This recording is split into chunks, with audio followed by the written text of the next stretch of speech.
Soyez les bienvenus dans cette nouvelle dimension. Une dimension où le quotidien peut basculer à tout instant dans l'horreur. Une dimension où l'angoisse s'immisce dans la vie de chacun des protagonistes de nos histoires. La folie, l'étrange, le surnaturel débarquent ainsi lorsque l'on ne s'y attend pas, bouleversant les vies, les emportant au plus profond de la terreur. Soyez les bienvenus dans la dimension creepy. La technologie, la biologie font de grands progrès pour améliorer considérablement nos conditions d'êtres humains. Mais le protagoniste du récit qui suit va comprendre que ces progrès ont leurs limites. Voici son histoire. Épuisé par une dure journée de labeur, je sortais le dos voûté de l'entreprise où je travaillais, lorsque je tombais sur un ancien collègue. Un peu surpris de le revoir dans les parages, je le saluai de la main un peu gauchement. De là, je pus apercevoir à quelques pas juché derrière lui, un individu qui lui ressemblait comme deux gouttes d'eau, pour en déduire finalement qu'il s'agissait tout bonnement de son frère jumeau, qui semblait apparemment furieux. « Hé hé hé, alors comment ça va le trimard ?» me dit-il sur un ton des plus familiers.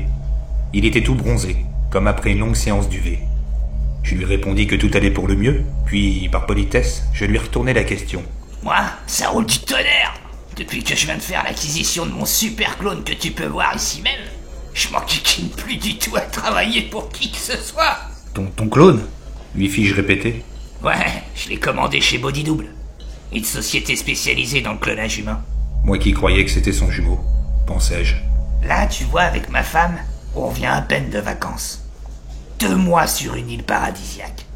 Et lui, pendant tout ce foutu bon temps, il n'a fait que bosser à ma place, me confiait-il plein d'enthousiasme.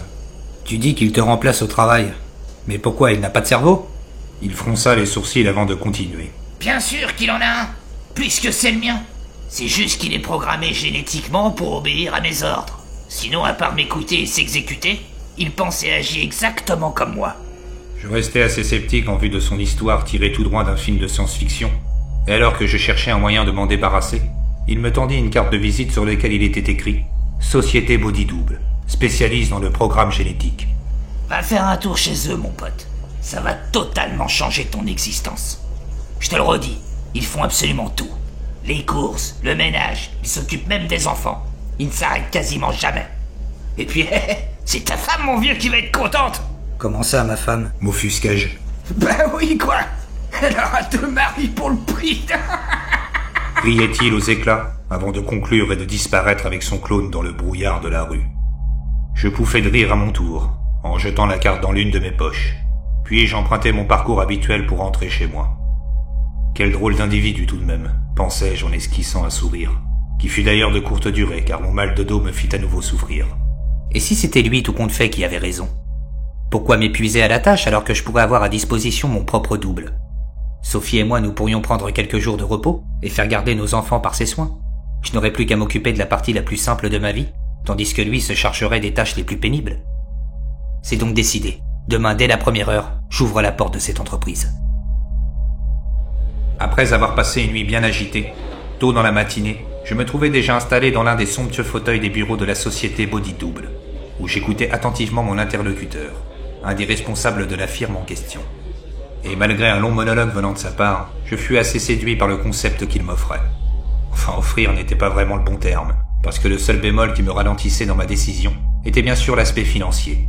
Car le coût pour obtenir un clone avoisinait au bas mot les 200 000 €, avec comme toujours une solution pour les petits budgets, basée sur un système de crédit, échelonné sur plusieurs mois ou années, selon les revenus personnels de chacun.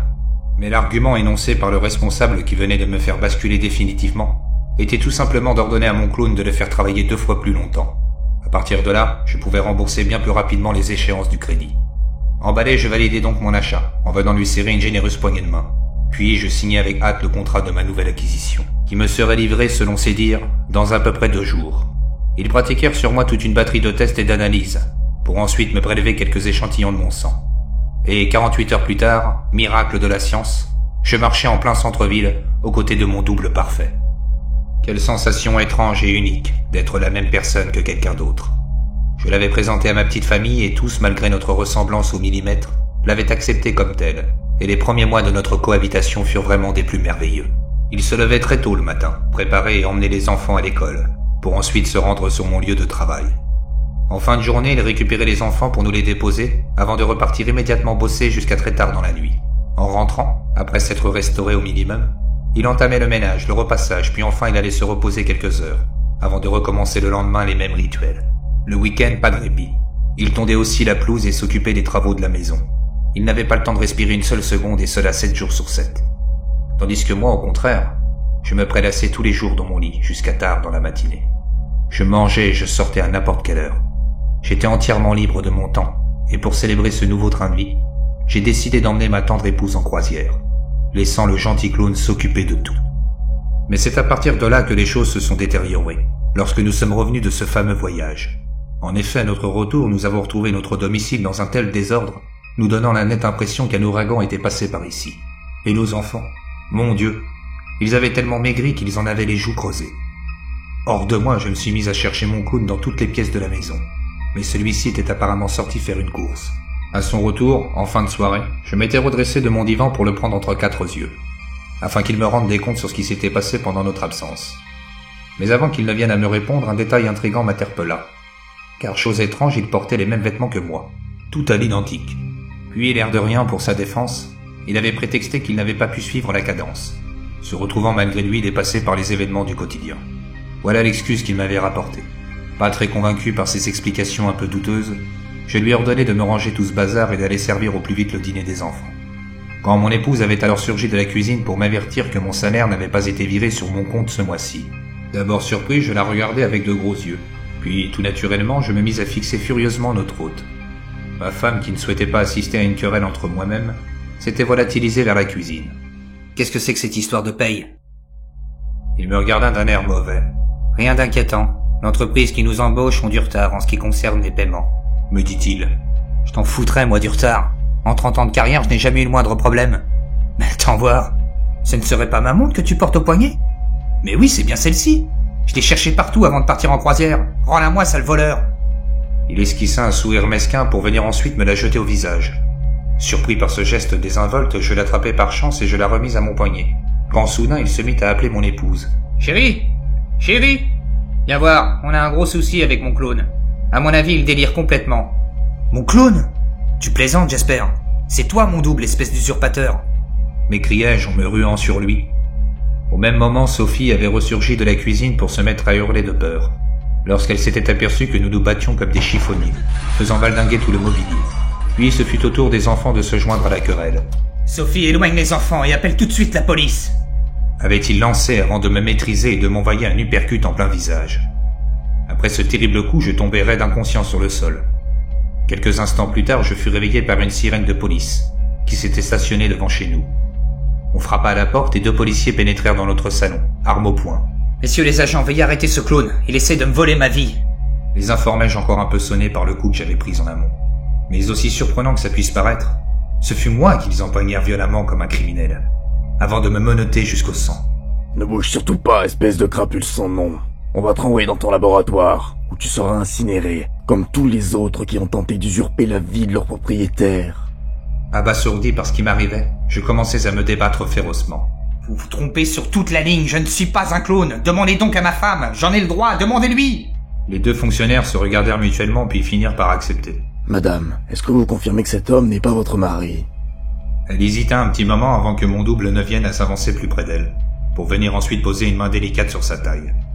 Apeurés par la situation, mes enfants s'étaient jetés dans les bras de leur mère, et pire encore, dans ceux de mon clone. « Oui, je confirme. Cet individu n'est pas mon époux. Mon mari n'avait plus de montre depuis notre départ en voyage. » À la suite de ces mots, je fus comme qui dirait crucifié. « Sophie, mais qu'est-ce que tu racontes ? Bon sang, c'est moi ton mari ! Cette montre, je viens tout juste de la récupérer, t'entends ? C'est lui qui me l'avait prise. Et vous, mes petits amours, vous ne me reconnaissez pas ? C'est moi, votre papa, votre père depuis toujours. » Les enfants se mirent à pleurer à chaudes larmes, en précisant qu'ils avaient peur de moi. Si bien que les 2 policiers me traînèrent de force jusque dans leur véhicule. À pleine gorge déployée, je me mis à crier toute mon innocence. Et mes derniers mots furent avant qu'on ne m'oblige à entrer dans l'incinérateur qui m'était réservé. « Je ne suis pas un clone. Je ne suis pas un clown. Encore un de plus qui a voulu usurper l'identité de son propriétaire. Ça fait beaucoup ces temps-ci, je trouve. Ouais, on parle au bas mot d'un cas sur deux, si ce n'est pas plus. Je supporte de moins en moins leurs cris.